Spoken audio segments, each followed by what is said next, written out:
সৰকৰ পৰি তুমি মোৰ হিয়াৰ হিমলা। সাগৰৰ সমান ভাল পাওঁ তোমাক, শব্দৰ হিমলাই লিখি যাওঁ তোমাক লৈ কবিতা।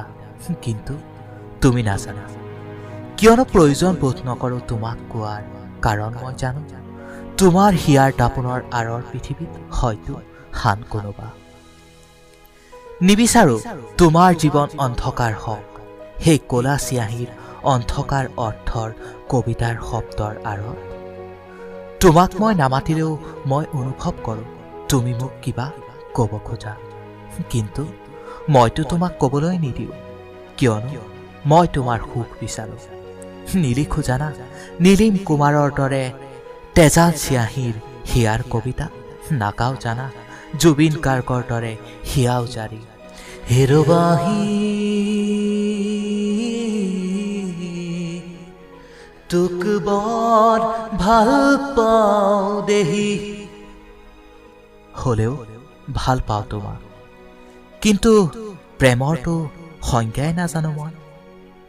তোমাৰ খোজত সৰা শেৱালিৰ পাহি, বিজুলী চমকা চাৱনী, দুনয়নত ছাতি ধৰা স্বপ্নবোৰ দেখি বুজি পাওঁ মই তুমিতো মোৰ নহয়। সেয়া মোৰ কিন্তু দুখ নহয়, হেদোন সোণালী ধানৰ সমান সুখ হয়, যাক মই জুখিব নোৱাৰোঁ, মাথো কল্পনা কৰিব পাৰোঁ।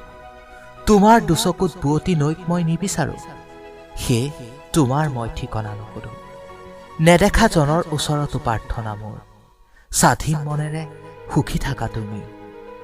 মোৰ অৰ্থবিহীন শব্দৰ হিমলাই অতিক্ৰান্ত কথাৰে লিখি থওঁ এটি অন্ধকাৰ কাহিনী।